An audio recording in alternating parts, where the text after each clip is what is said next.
And welcome back, rugby fans, once again to our familiar format. For many of our fans will recognize this as the run, pass, or kick interviews made famous by our guests, just like the one here today, Holden Yungert. You know him as an MLR staple. He has been around for many seasons, although his next season may look quite different from the ones before as he calls a new place home. And that's why, among the many reasons, he is here today for our run, pass, or kick interviews. Now, again, for those of you who are not yet familiar with how it works, I'm going to hand you over to my colleague, Rob Hammerschmidt, to tell you how it goes. Well, rugby fans, welcome back to season 3. And for those of you who are new to the Rugby Rant interview, or RPK is what we call it, it's called the run, pass, or kick. And it works like this. Basically, we're going to pose several questions to Holden over the course of 45 minutes to an hour. We'll prompt each question with run, pass, or kick. And just like any good scrummy, Holden has to use his skills to navigate through the interview by choosing deftly whether he wants to run with a question, pass a question, or kick a question. If he runs with it, he's going to let us know, and he's simply going to answer the question straight up. We know Holden likes to run with that ball a little bit, so I'd venture to guess he'll be running with a few questions. But we also know that a good scrum half to be able to pass, and sometimes Holden may feel like there's a question he doesn't quite want to answer, doesn't want to get in trouble with any of his new teammates or perhaps old teammates. I don't know. And he can go ahead and pass it. Or he can have a little fun with us, put us on the back foot, just like any good scrummy does. And we know Holden's one of those scrummies that likes to have a little fun with the opposition. He can kick it to us and put us on the back foot, put us on the defensive. And when he does that, that means we're going to answer the question as we think he would answer it. And he can grade us out. He can tell us we were shite. He can tell us we did spot on.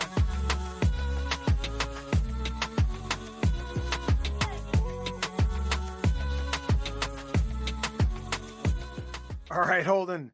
So the first question, we don't want to hem you up too much. We want to have a lot of fun with the first question, set a nice tone for the run, pass, or kick interview style. So here we go. And I got to admit, and the guys in the show will admit that I'm a bit of a stalker on social media whenever we have a guest in. So don't be surprised by that fact. I'm not weird or anything. So your Facebook page indicates that you are a fan of the Star Wars franchise or the Star Wars series. Pick any of the Star Wars franchise characters. Which one do you most identify with and why?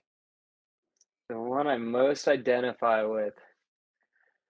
Oh, it's actually a rather hard question, you know. You can say anything except Jar Jar Binks, and every fan would be okay with it. You know, I think everybody, you know, probably loves the dark side, you know. So I'd have to go with the classic guy, you know, Darth Vader. Does everybody like the dark side? It's fun, you know. It's not something you get to act out all the time. So, you know, why not, you know, kind of live a little bit and enjoy, you know, kill some a of the little cool bit. powers Yeah, that I they get it. Yeah. You know what? I respect that. Iconic character, helped define the series. So, yeah, I mean, integral to it. So I can respect that. Eventually becomes good, and everybody loves to hate him. Yeah, it's kind of like, you know, the battle okay. between, you know, we can all be good, but we got bad inside us as well. I like it. You know, that's kind of the journey. He's the OG bad guy, really. That's right. right. Exactly. Iconic and always easily identifiable. You know, we're going to stick on that theme of the dark side a little bit here. I'm going to stretch it a little bit because I'm going to dive in with the next question. So question 2, my friend, run, pass, or kick. You know the rules by now.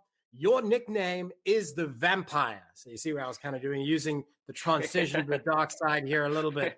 But here lies the question. Many people may not know that this is in fact your nickname well before joining the NOLA Gold. So my question to you is, did you embrace it, or did you just tolerate the Vampire moniker you had been given? It's definitely one of those things that grew on me. You know, courtesy of Dallin. I got it in a sevens tournament. I had a really poor hair dye job, and you know, he said it and he stuck with it, and it's been with me ever since. So you know, I've definitely maybe grown into it a little bit. You know, maybe I have a reputation of going for blood sometimes, but It's good. I'm sure there's worse things to be called out there, So what I'm I'm happy with it. hearing without you saying it is tolerate it. Yeah, I definitely do. I definitely do. You have a Dallin Stanford. He tolerates it. Yeah. Dallin's a good friend of the show, so we like to be able to point it out and get one back whenever we can. That's right. Little healthy Yeah. rivalry, never hurt anyone. Yeah, it's good. He'll keep it coming too, so it's all good. Absolutely. So going back a little bit to the Wayback Machine, just a little bit farther back than that sevens tournament where you earned the moniker of the Vampire. You grew up playing rugby in Petaluma, California. I think I said it right. Correct? Petaluma? Yeah, that's it. Just north of San Francisco. From there, you attended St. Mary's College, where the Gales made the D1A 15s finals 5 years straight while you were there. That's an impressive record, winning 3 national championship titles. That's right. Yeah. We are in the presence of greatness here. When did you know, run, pass, or kick? When did you know that you wanted to have a go at a rugby career? Honestly, it was. I'm probably one of the first guys, aged guys to really have a shot with it domestically. Right when I graduated, St. Mary's was the next year was the first year of the MLR. Right. But before that, you kind of grow up, and I didn't start playing rugby till I was 14. But I knew of rugby. My dad played, my uncle played, and I had a ball in my hand in elementary school. And like you get those questions in elementary school. I was like, why not? I'll be a rugby player. I don't know what else I'm going to do. And as the days and years went by, it became more and more real. And now I'm here. Absolutely. And you've had a great career. We were just remarking before we went on the show, we're 5 years in, and as Holden said, he was amongst one of the first professionals in the MLR. He was in that first class in 2018. So here he is, 5 years in to his professional career, same as the MLR. And quite frankly, he's one of those old grizzled veterans in the league, which is pretty amazing to think of it, because you still look pretty fresh faced, especially compared to us old guys on this side of the microphone. I love that you added a lot more depth to that, because like Holden was like, well, I picked up a ball in elementary school and here I am. But it is such an incredible journey though, and one that you should be proud of. I mean, the accolades that have come along the way, every single one of these milestones that you reach just kind of allow you to stop, assess, and set that next bar of success. And and that's hopefully where what you're doing, looking ahead to season 5, as I'm sure many of your colleagues are, because building on top of season 4, which was already a great success in many areas. But I want to turn our attention to a little bit of that history that you've got, those formative years again. And with the next question lined up here, run, pass, or kick, the 7-year statute of limitations is almost up for most of that run. What is that one college rugby story that continues to live on when you get together with the boys from the old team?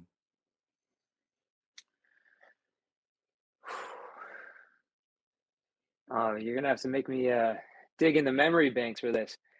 There's a pretty good one. And so at St. Mary's, we we were skilled, we worked hard, we did a lot of fitness and running. And Tim O'Brien, head coach there, he loves his mind games, which are great. So there was this one time where we just finished up training, and it's getting dark. We just finished running, and we're finishing the training with a couple push-ups, like unified push-ups. 50 guys in a circle. Everybody does 10 push-ups together. And then we get our 10 push-ups done, and we're just sitting there in like a push-up plank.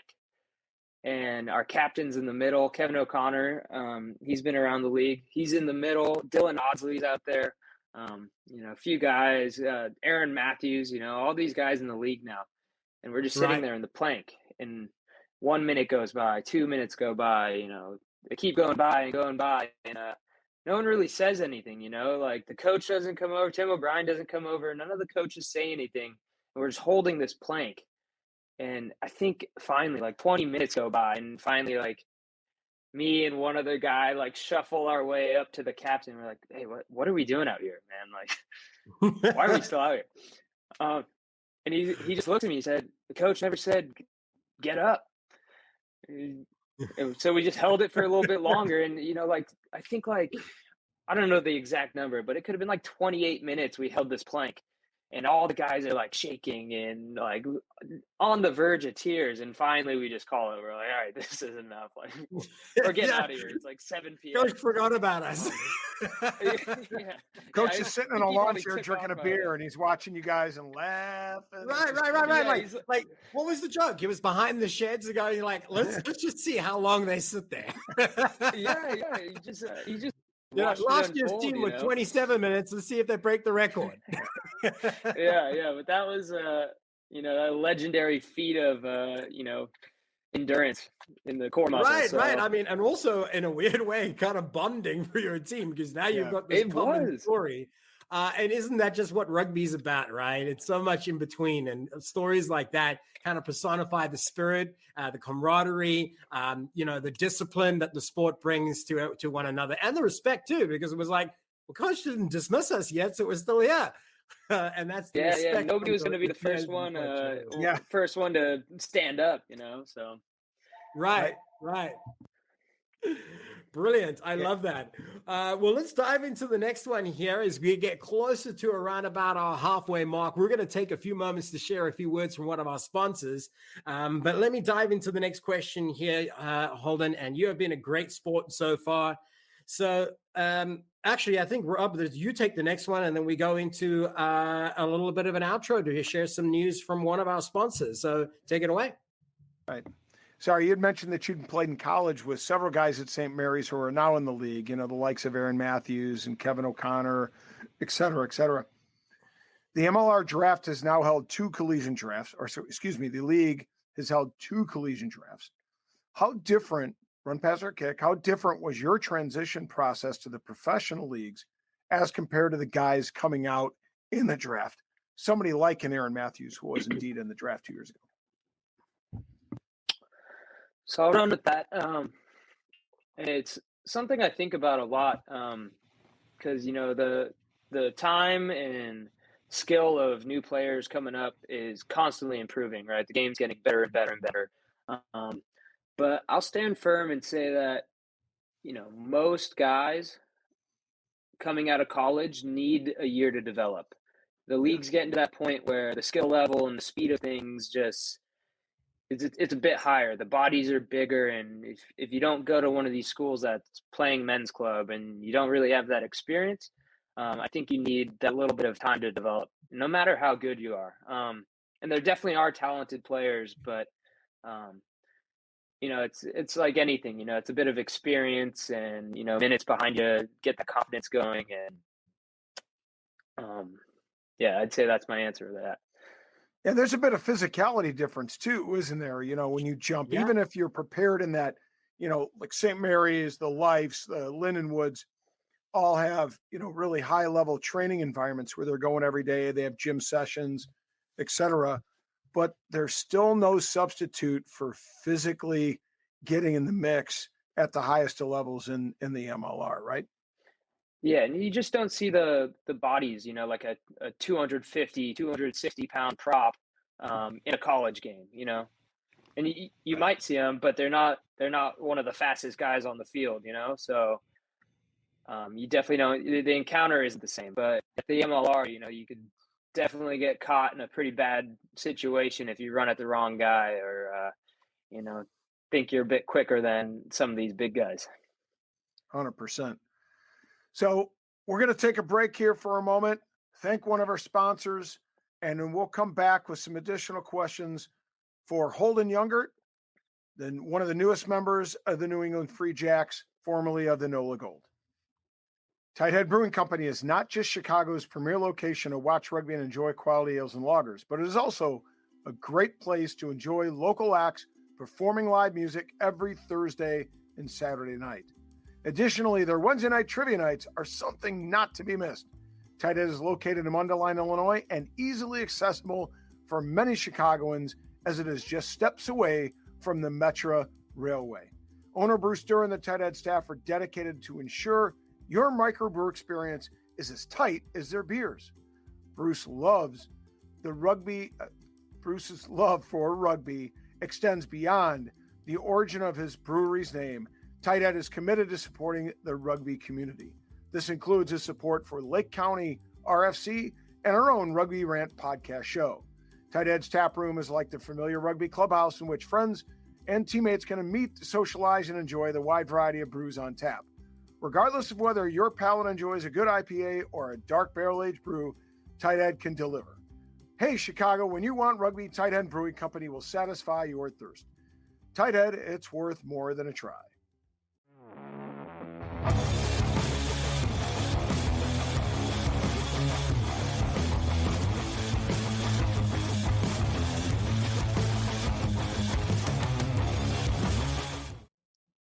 And welcome back, rugby fans, of course, to the familiar fan favorite, the Rugby Rant podcast show for season 3. That's right, of course, MLR Rugby is just around the corner as we are entering season 5, gentlemen. It is, of course, right around the corner now. We're all excited. It's been a long wait, and it's about to come to be. And of course, that means that it's Rugby Rant podcast time. But before we dive any further, I must give an introduction to my colleagues here. So first off, let me start with reminding you, my name is Ty Braga, the host for today's activities, alongside Scott, the big guy Ferrara. Joining him on the left-hand side, you see Rob, the Hammer Hammerschmidt, and our guest ranter for today is Cam Tice from the familiar favorite of the Rugby Index, where you can get all the information you need about the recent trades across the league and more.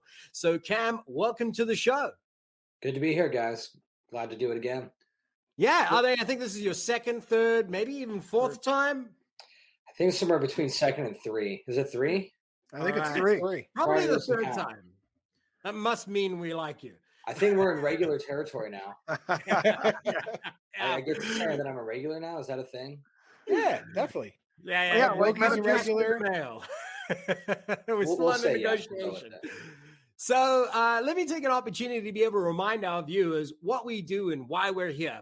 So here on the Rugby Rant podcast show, we are certainly one of those shows that likes to be able to focus on the fan first. In fact, we consider ourselves as saying that Rugby Rant is a part of growing the rugby community across North America, and we do that with your help and with the help of our sponsors, one of which is, of course, Tight Head Brewing. You'll learn a little bit more about them as we continue forward, but today is going to be a little different.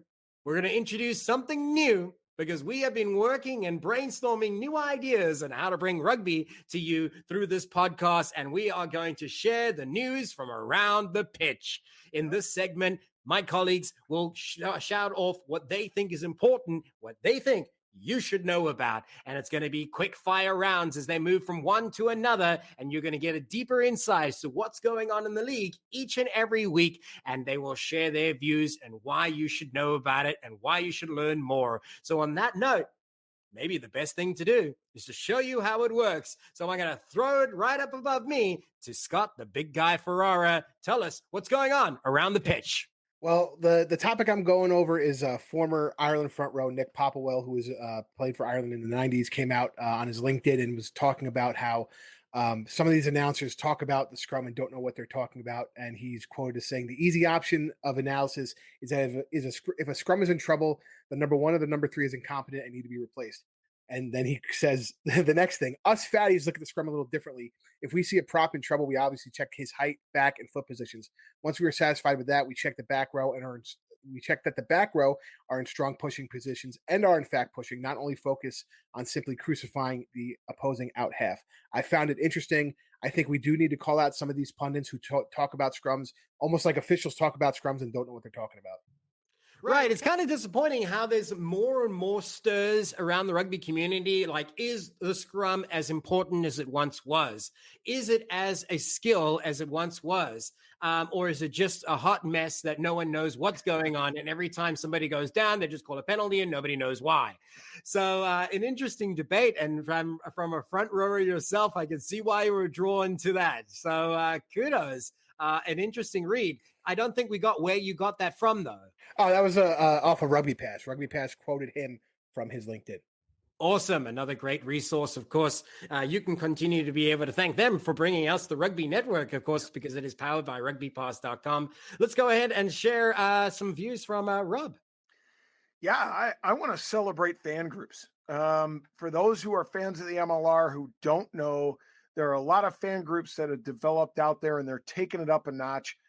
Go see your fan group leader, guys like, Doug Wilkie, guys like Benji, guys like Scott, the big guy, guys like Rick Collins and Christian Jacobson and Grant Cole from the respective teams. They're organizing so that when fans from one team want to go to a visiting team and go on the road, they're organizing information like where are the best bars, what hotel do you want to stay at, what hotel is the team staying at, what are some good restaurants, what can you do, what's the vibe like when you get to the park, having all those things mapped out so that folks who want to go on a proper MLR tour can have the best experience possible. My shout out to those guys who organize this. It's a great thing. See your fan group leader if you want to get involved. I love that. And of course, here on the Rugby Rant, it's so important. If you've been a viewer for quite some time, you'll know our goal is to help grow rugby one fan at a time. And we can certainly do that by bringing like-minded fans together to be able to embrace the culture around the city, around the team, and to reinforce it on game day. These guys are doing something wonderful. And in addition to the names that you had mentioned, of course, the Legion and their cohort as well, who I believe is working more closely than ever before with the management of San Diego as they continue to be able to grow their fan base there. And the teams themselves, the management, are seemingly allowing and encouraging these teams to find their own identity, which is the other half of it, which is really, really great to see. Thanks for that one, Rob. Of course, fans first for us here on the Rugby Rant. Let's hand it over to Cam Tice. Well, as many of us know, Damian McKenzie, the All Blacks fullback, sort of a regular in that position for them, made his debut for Suntory Sun Goliath this past weekend. Also scored a try, not a bad way to debut. But what I think what's more important is the price tag that came along with his move to the Japanese. I believe it's League One now. I think what we're seeing now is just the cusp of some of these powerhouse markets, New Zealand, England, Australia, players moving to these secondary markets where the price tags are going to be, for lack of a better term, coughed up. And I think that could be a precipice for the U.S. market and MLR. Right, absolutely. And for those who aren't familiar, the Japanese professional rugby leagues traditionally were, I would say, more closely linked to their corporate partners. Now they've kind of done a restructuring. They changed the sense of professionalism, and it's changed the landscape forevermore, and for good reason. And Japan has found a new way to be able to show rugby in a country that is continuing to be able to give back to rugby. And it's great to be able to see players like, from this side applying their trade there. So thanks for sharing that. And of course, being from the Rugby Index, you would know what's going on with players overseas. Rob? Yeah. Interestingly, what do we see on the Rugby Network recently? We see those Japanese teams playing one another and being broadcast on Rugby Network. So, right. It's great to be able to see all the things that Cam's talking about there manifest itself on the screen, and it's easily accessible, and it's free, fans. We know we love free rugby. And in case you didn't know, you could also see us on the Rugby Network each and every week. Thanks for that little window there, Rob. I got to make sure I get every plug in where possible. So I believe we got to throw it back to Scott. What else do you have to share? The news came out that Alev Kelter and Hope Rogers are moving over to the Premiership. Tess Fury also not going to the Premiership, but going to Ireland to play rugby for I forgot what team. God, it eludes me. Sorry. But I just want to talk about the prevalence of American women going over and playing in the Premiership Right. and playing in Europe rugby. And here's the thing, we do have the WPL here in America, and I got to be honest, even though they don't get the airtime that the Premiership does, they are on par as far as the level and the competitiveness. And here's the thing, believe it or not, these women going over the Prem, they're not actually getting paid to play rugby. They don't have a work visa, so a lot of them are just working remotely back with the people they're working back in the States. So I just thought in this moment of COVID and rugby and everything and people going remote, in their regular jobs, it's allowing these women to continue to work in America and play rugby at the highest level in the Premiership. Geez, fantastic. Kudos to them. And what an opportunity if you could seize it, right? Mm-hmm. But, to that same point, though, I would extend it, not only is it an American woman, but of course the Canadian sisters too, where I think they had 9 from their last national game playing overseas in the UK in general. And I think the number was close to that for the US as well. So even more important to recognize the value of that as they enter a World Cup campaign. And that experience they gain overseas is going to be valuable. And talk about, I believe Sale this weekend had 2 props in the front row for 2 American props in the front row. So there you go. And the props should be on the top of your list as picks that you want to buy for your team, as I'm sure Scott will say each and every time. Rob, what have you got to share? Yeah, interestingly, on January 13th, USAR put out a thank you to Abby Gustaitis for her service for the USAR Sevens. Mm-hmm. And it was interesting. It got a lot. I mean, I don't think I saw one positive comment on Facebook about that. It was mostly negative, and it came from 2 general perspectives. One was that they didn't let the athlete throw the thank you out first or announce the retirement, if you will. And secondly, they were upset that she was dropped. And I found the comments interesting. But we haven't gotten much context afterwards, so I'm hesitant to comment one way or the other. I was kind of hoping some more information would come out, whether it was she was being dropped because there were other players that were better, or whether she was kind of pulled out herself for other reasons. Right, it's just left to speculation at this point. Yeah, it just left to speculation. So I'll be interested to see if more information comes out about this down the road, and we can get more of a context, and then we can start to actually, levy some opinion that would be based about it when we know more. Yeah. Well, you'll have to keep your ear to the ground and let our viewers know what you learn. But there's a great servant to Rugby Sevens, 100%. A fan of the show. We had her on here as a guest, and I've just deemed her as a fan, whether she likes it or not. But I'm assuming she was here, so she must have liked us. Abby listens to us, so should you. So let's throw it over to Cam. Well, and actually news from today, Pago Heine, now of New York, a sort of a fan favorite moving over from LA. We also saw Hanko earlier, I believe last week, Hanko Germashaish moving to LA, almost a forward or back row for a back row.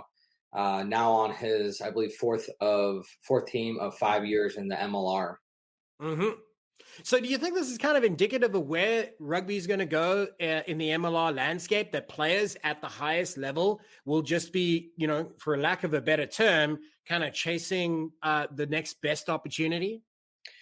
I think we're seeing a transition with that. With the early few years, the sort of free agency rules or regulations that the league had put into, because they follow a single entity model where technically the league owns the contract, not necessarily a club.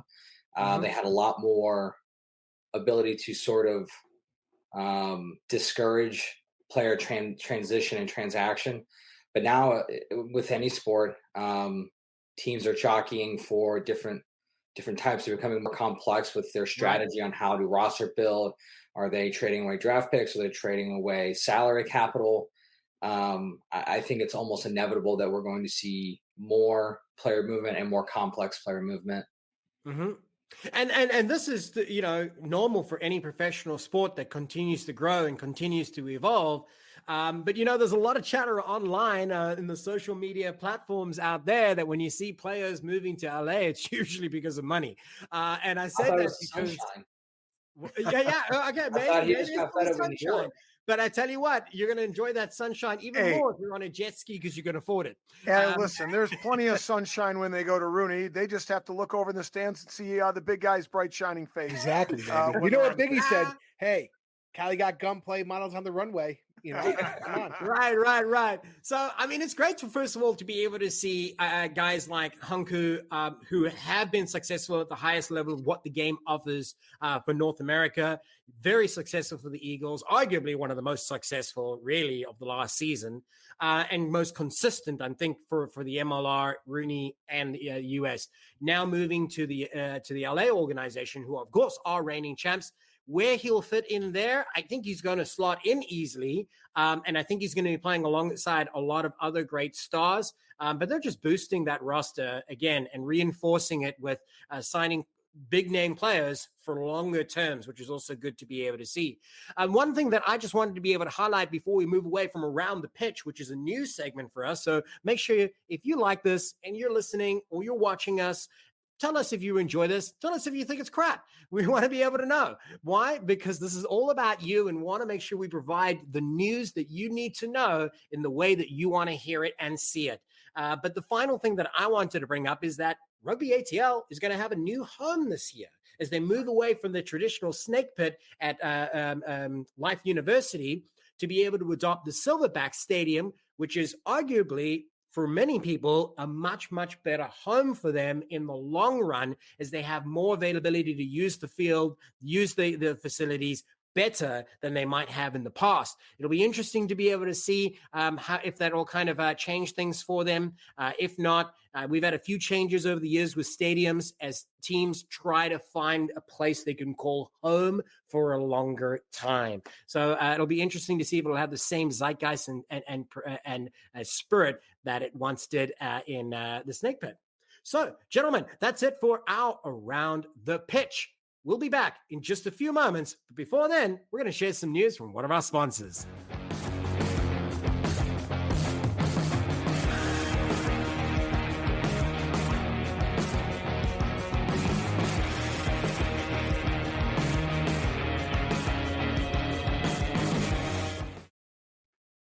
And welcome back, rugby fans, of course. It's now time for the rant. What made us famous here on the Rugby Rant podcast show is that we put three guests against each other in a rugby debate to compete for top honors and to call themselves top ranter. How it works, they're each going to be given a total of 2 minutes to be able to rant the topic at hand, put forth what they think is important, put down what they think isn't.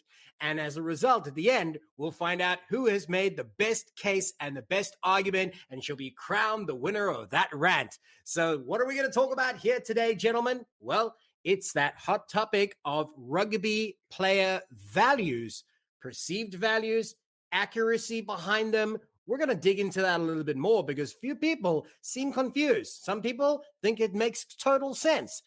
Is it right for where we are right now? Are the values up to question marks? Let's hand it over to our team. And we're going to start this round with a guy who knows it best. We're actually going to start it in reverse, and we're going to hand it over to Cam Tice, who, of course, will share his insights and why, of course, he feels connected to this. Well, obviously, this topic is near and dear to my heart. Post about it almost daily, pretty much weekly, with our new valuations being released. We'll actually get one out to tomorrow. My brother and I were actually on a bachelor party this weekend, so we're just a little bit a day behind. Yeah, we'll let it go. It's okay. Yeah.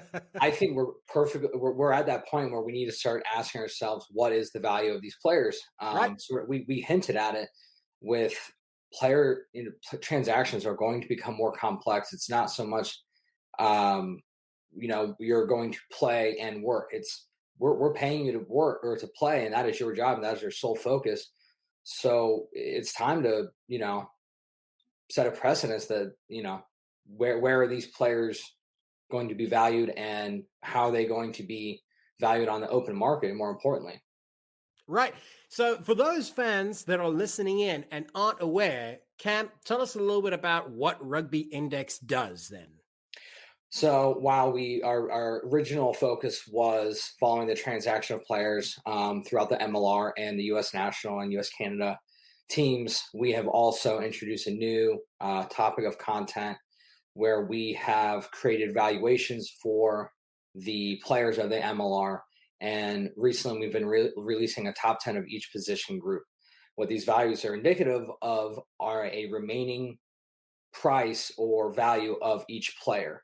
So obviously players that are in scoring positions, typically fly half, scrum half, fullback, where most of your points are being generated from, are going to be valued higher.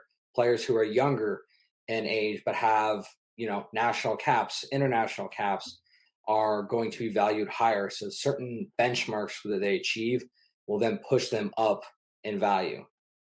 Right. I gave Cam a little bit more time there because he offered a really good platform for the rest of us to be able to build upon. Because that's what a lot of people were curious about is how does it make sense? Where is this all coming from? What data is driving it? So you've offered some context there, which I think is much valued in the framework of this conversation. But let's hand it over to Rob, the Hammerschmidt, to see what he thinks. Yeah, well, player valuations are real tough, and I think it's especially tough for fans who don't understand the inner workings of the league. I mean, they follow teams, they know players, they have an understanding that there's a salary cap both in the aggregate and for an individual, but they don't necessarily understand that there's also benefits that players get. And this is where we see a lot of the water being muddied in terms of what players are earning, in their current contracts. One of my mates, we know him. He's been a friend of the show, been on a number of times. David Fee was talking to a GM recently in the league, and the GM voiced and basically said, "Hey, I'd rather do away with all the benefits and just raise the salary cap. It'd be a lot easier than chasing down apartments, than chasing down, furniture, than getting guys cars and doing all these other things. If we just gave the guy a salary and said, you've got to sort yourself out, we'll facilitate the way we can." So I think in a lot of the ways our players are being,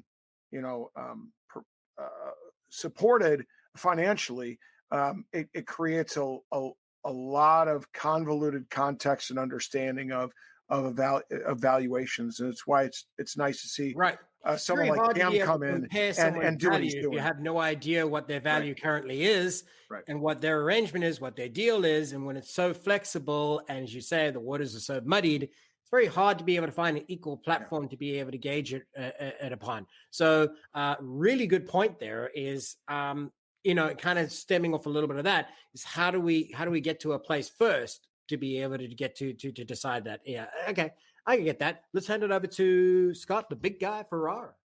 Well, we're still cooking. I think, it's funny because a lot of fans are complaining about, the valuations and not understanding them and just saying, this, that, and the other thing. But then they complain that there's no advanced analytics. So you have somebody who's giving you advanced analytics and then you're complaining about them, which I find hysterical. But I think, again, the biggest thing people don't understand is it's a valuation over a player's career. At this point, they should be making X amount of money over their career. Let's just use, for example, Holden Yungert, right, who's going to be on the show later. Let's just say, this is his 5th year in the MLR. Let's say he had a max contract of $50,000 over those 5 years.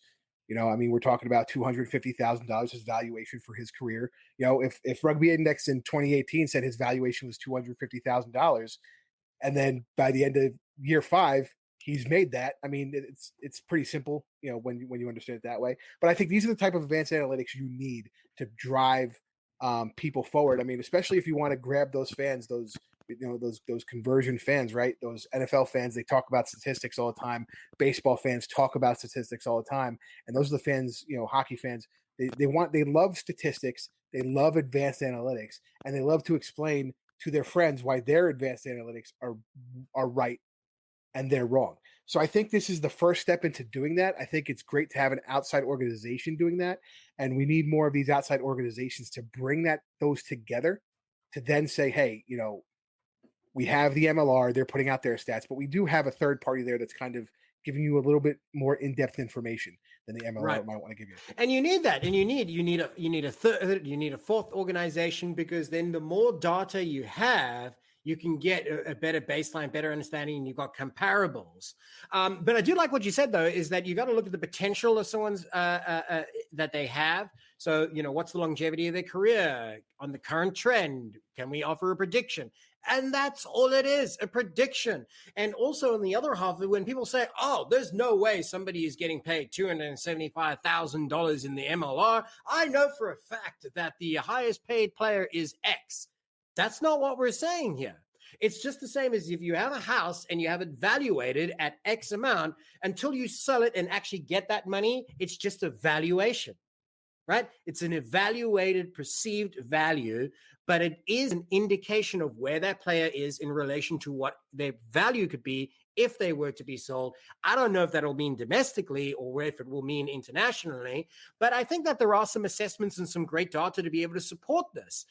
What I did find interesting, Cam, is that you said that typically players who might have a higher valuation will be those point scoring positions. So does that mean, as a tight head, you're worth nothing? That's actually not true at all.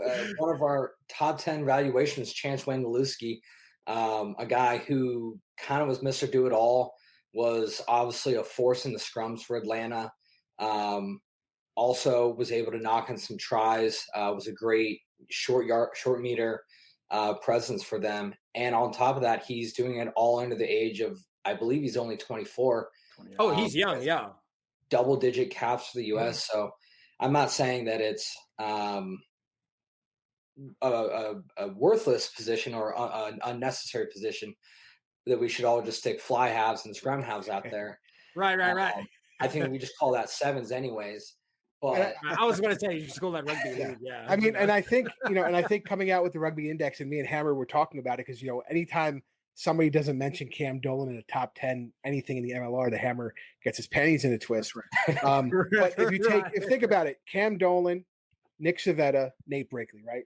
Top 3 in their position in the MLR, essentially. All Eagles that play together, but due to their age, they're not top 10 in the valuation. Right. Because they were on the tail end of the career right. thing. Yeah. And that's what I'm sorry, Ty. No. Actually, I was kind of curious, because I think that our viewers might enjoy hearing a little bit more of what goes into like these metrics that design this, right? So Scott pointed out really good example. Here you have on one hand a player who's really great right now, but doesn't have the longevity of somebody like Wangalewski because of age alone. And are you measuring, like, say, the average career 10 years? And if you get 10 years in rugby, you've got a good career, right? At professional rugby, of course. So can you run us through like what some of those metrics might be? And then are they specific to positions as well? And if so, how much of it is specific?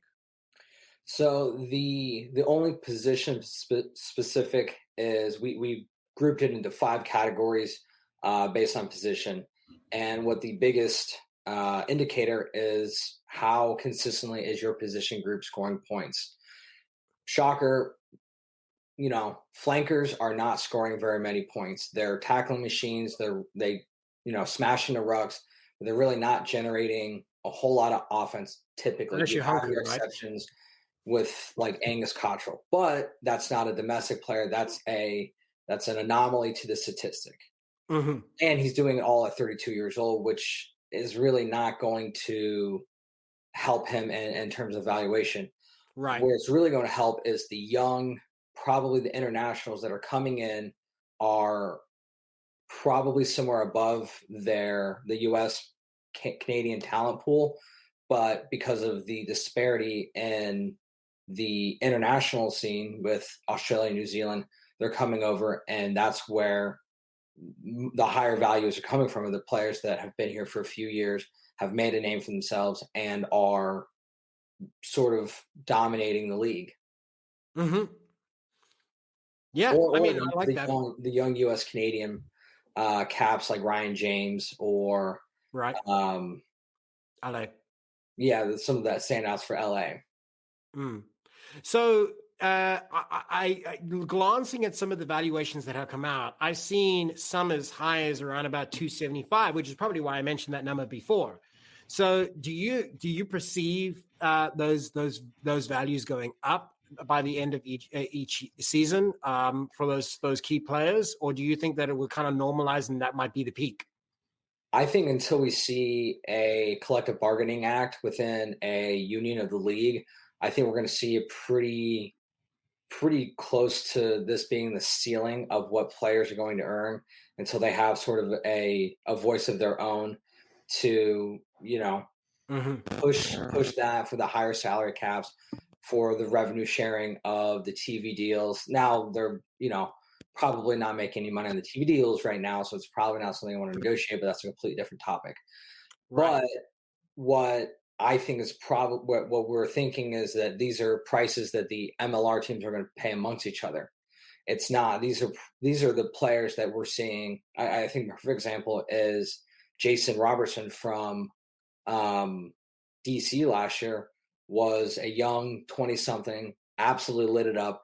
And after, I believe, just 2 seasons with DC, is now playing over in France, where and it's Pro D2, so it's not the top level, but most of their contracts are triple, quadruple what we believe, players in MLR are making. So that's sort of the pathway that they're going to follow. And that's, we kind of saw that from the beginning when we saw all these young internationals from New Zealand and Australia coming over, make their name in the league. Then when they're sort of entering the prime of their career, the 25, 26, 27-year-old stage, they've gotten a chance to showcase and then have the opportunity to, I guess, have the stats to leverage their value rather than sitting on an academy side. Right. They got evidence, right? And I totally get that. And aren't we seeing I don't know that it's the reverse, but aren't we seeing that happen from the American side too? There are American players who are doing the same thing. Is it Saul Mouching that is going to play in France now? Yeah, yes, that's right. Toulouse right now. He's in Toulouse. And then he got Ruben de Haas with the Saracens as well. That's a great success there. Right. And there's another player, and I'm not sure if it's public, but it's a player that was a standout for his particular team last year that's looking for a contract in France right now as well. And France is always a good option. And as Cam pointed out, there's a good paying wage for rugby players from the top down to so D2, and then there's one below that, and I don't know what they call it.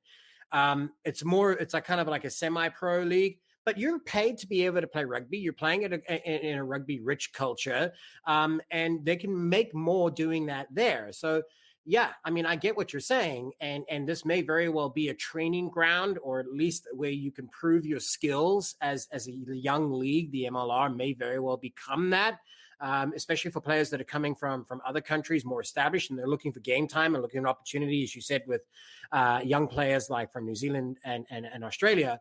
My question to the group, and whoever wants to be able to jump in to answer this one, is the answer then that the league should start looking at seriously considering to up that salary budget, that salary cap?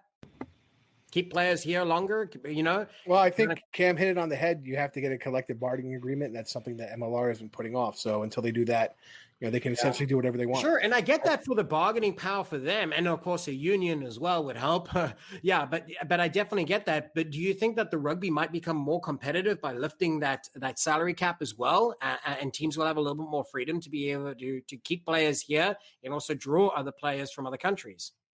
I think it goes back to my regular point. Are they purely going to establish a salary cap and not ancillary benefits on the side? Because I think that's where why we're seeing players move around is that, there's a salary cap that's above board, but all the other stuff. I mean, let's face it. If you're a young player, would you rather have a condo on the beach in Santa Monica, or would you rather, have a place, no disrespect, but, a place in, just outside of Marietta that's not really tied to any, beautiful sunrises. So, yeah, I mean, you bring up a really good point, though. I mean, if you had your choice, gentlemen, what would you say would be the next step forward, though? Do you think we should uncomplicate the payment structure, more transparency by just having one system for everyone? I think transparency by the league, obviously, and I understand both sides of it. They don't want the compensation packages to be public because right now they're not all that flattering. But it's as we sort of said, we said in the beginning, it's better than nothing. We finally have a professional space for players to showcase their talents.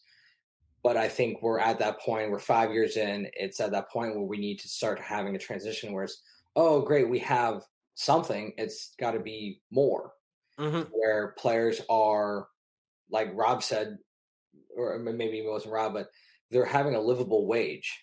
Yeah. And right. Not just livable, but a wage where they can, extra care for their body, for their nutrition.